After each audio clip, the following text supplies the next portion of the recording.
So we've talked about the importance of listening. We've talked about the importance of open questions, right? To get more information. But there's more information you can get, which is about what they don't say and how to read that information, which I know you're working very actively with. So, what do we mean with this? Like, what does that mean? I think the ground is that you're interested in other people. As I saw on you're interested in watches and shoes and brands of those. Yeah, that's great. Yeah, and that's the information that you give me without saying it. Yeah. Either you want me to have that information or it's an interest of yours. But just because I've seen it, because you don't have the bottom of the shoes that white if you don't take care of them. Yeah. So you do take care of them. Yeah, I think shoes are important. Okay, yeah, I can see that. So that information that you like quality and that you take care of it, I already have by looking at you. Yeah. And what we do in the salon is that if you have a new client in your schedule and you've never met them before, I used to plan it a little bit. And I teach people to plan to spy on them. So it's important to be finished in time with your client in before, plan it a little bit. So you can either stand on a distance and watch them when they come.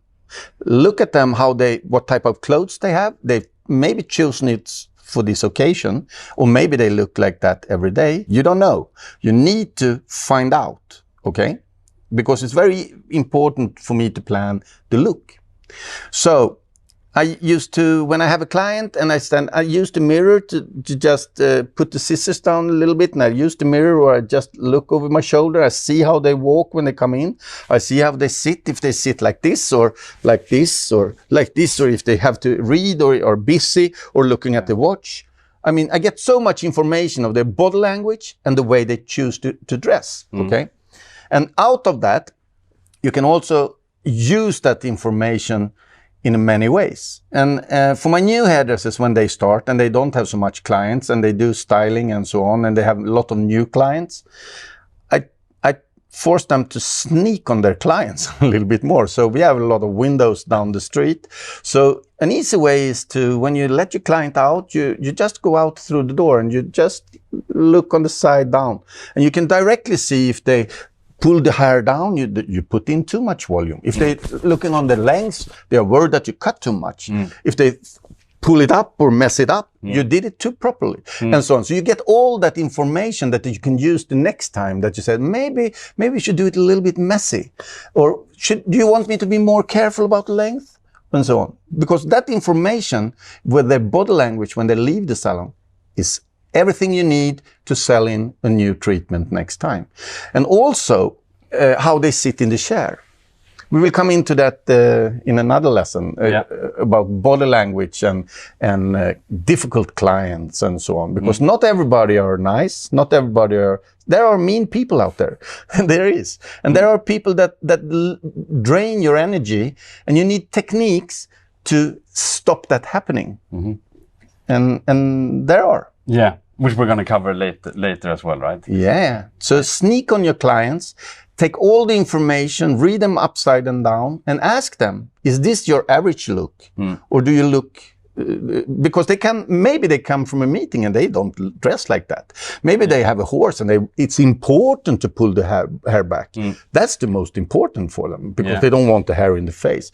Maybe they work at a bank and they want to have it slimmed up, but they want to have a look properly on the office. You never know, but you need to know to make these different hairstyles work for them. And then you get a loyal client because you're taking all the information.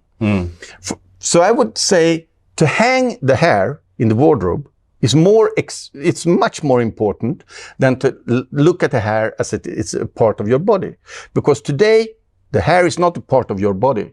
It's one of the brands that you're using, yeah? You don't want your hair to look like something that's not branded. You're a brand person. You want a certain look. So we need that information. Hang the hair in the wardrobe and listen to the client with open questions, what type of styles they have. And you will get all the information to style yourself in 3 different ways. Every haircut should be able to be styled in 3 different ways. Yeah. Yeah. Wow. Yeah. So I think that's really interesting because like people today, or especially in the modern time, let's say, we're not just like one person. We have several different roles, right? And with different parts of our lives, and it's part of your job as well to see that and to understand that and to deliver a service that lives up to that, right? In order to kind of create that true loyalty and for them to fall in love with what you're offering and your services, right? Yeah, you need to. One hair look when you leave is maybe not the only that you need. Yeah. If I can give you 3 and you're very comfortable with that, you will never leave me because I understand your needs. Yeah. Because I have listened to you. Yeah. And I looked into your wardrobe and your life and also the environment that you're in. Mm. Yeah. And obviously what they are not saying but still expressing, there's probably more truth in that than what they're verbally saying, right? When they look in the mirror, as you were explaining in the window, how they're pulling their hair, like you get some real truth there, right? Whereas, there's no politeness or, what you could have when they're talking to you directly, right? So you You can get a lot of information by being a little bit interested in why, how, when, and what. Yeah. Because then you have a lot to talk about. Mm. Are you interested in how do your styles looks? I understand that you don't look like this all the time, but how does it look on a weekend? And so on. Yeah, absolutely. And so what I would say as well, so there's more value in listening to that non-verbal communication, but also this, because we'll give a lot of hairdressing examples naturally because you're a hairdresser, but similar approach would apply if you run a spa business or a nail salon or, Doesn't matter. It doesn't really matter, right? Even the examples here are very hair related. But, really think about that, like in your business and what you do. How does this apply? And how can you read your clients also non-verbally to get more information? If you're interested in what you do and in people, it doesn't matter what you do. Mm. But you have to be interested in other people. Yeah. Absolutely. And serve them in that purpose. Good. So we'll see you in the next lesson.